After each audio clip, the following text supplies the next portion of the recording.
नमस्कार. कोणाला नाही वाटत की आपली त्वचा छान, तेजस्वी आणि तरुण दिसावी? म्हणूनच आज आपण काही अगदी सोपे, घरगुती आणि नैसर्गिक उपाय पाहणार आहोत, जे आपल्याला यासाठी मदत करू शकतात. चला तर मग सुरू करूया. कधीकधी आरशात पाहिल्यावर असं वाटतं का की अरे, चेहऱ्यावर अकाली वृद्धत्वाची लक्षणं दिसायला लागली आहेत? ही एक खूपच कॉमन गोष्ट आहे आणि आज आपण याच विषयावर सविस्तर बोलणार आहोत. बरं, आपण थेट उपायांवर जाण्याआधी हे समजून घेऊया की सुरकुत्या म्हणजे नक्की काय. सोप्या भाषेत सांगायचं तर ह्या आपल्या त्वचेवर दिसणाऱ्या बारीक रेषा असतात, बहुतेकदा डोळ्यांभोवती, कपाळावर किंवा ओठांच्या जवळ. पण प्रश्न हा आहे की ह्या सुरकुत्या येतात तरी का? कोणताही उपाय करण्याआधी त्याची मूळ कारणं समजून घेणं खूप महत्वाचं असतं, नाही का? चला तर मग पाहूया काही मुख्य कारणं. आपल्या रोजच्या आयुष्यात अशा अनेक गोष्टी आहेत ज्याचा थेट परिणाम आपल्या त्वचेवर होतो.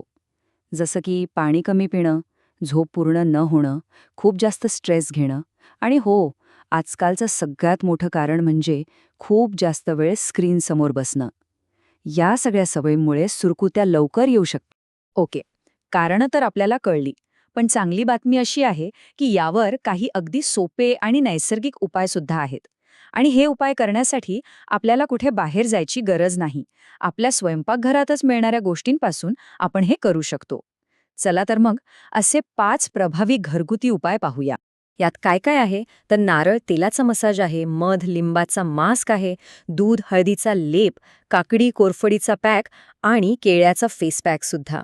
या सगळ्या उपायांबद्दल आपण आता एक एक करून सविस्तरपणे जाणून घेऊ. सुरुवात करूया पहिल्या उपायाने. तर पहिला आणि सगळ्यात सोपा उपाय म्हणजे शुद्ध नारळ तेलाने मसाज. नारळाचं तेल त्वचेसाठी एक नैसर्गिक मॉइश्चरायझर म्हणून काम करतं. काय करायचंय? फक्त रोज रात्री झोपण्यापूर्वी थोडंसं तेल घेऊन चेहऱ्यावर, विशेषतः डोळ्याभोवती आणि कपाळावर हलक्या हाताने मसाज करायचंय. बस. आता दुसरा उपाय जो त्वचा उजळण्यासाठी खूपच छान आहे. यासाठी फक्त 1 चमचा मध घ्यायचा आणि त्यात लिंबाच्या रसाचे काही थेंब मिसळायचे. हा मास्क चेहऱ्यावर लावून साधारण 15 मिनिटं ठेवायचा.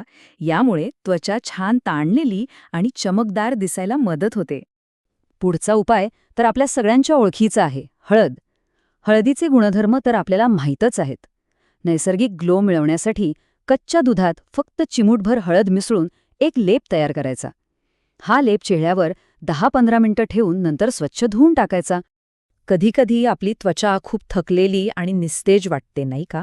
अशावेळी हा उपाय अगदी परफेक्ट आहे.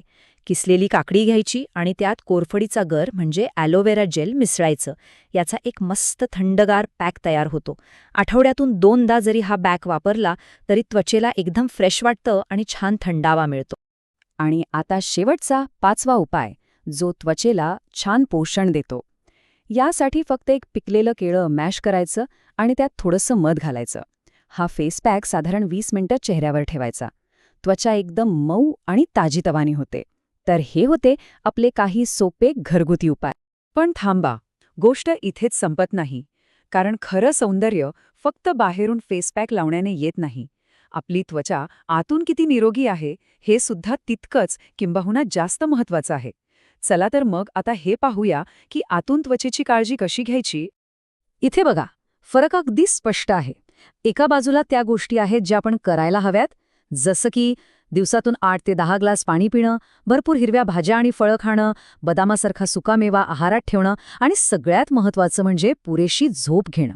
आणि दुसऱ्या बाजूला त्या गोष्टी आहेत ज्या आपण टाळायला हव्यात.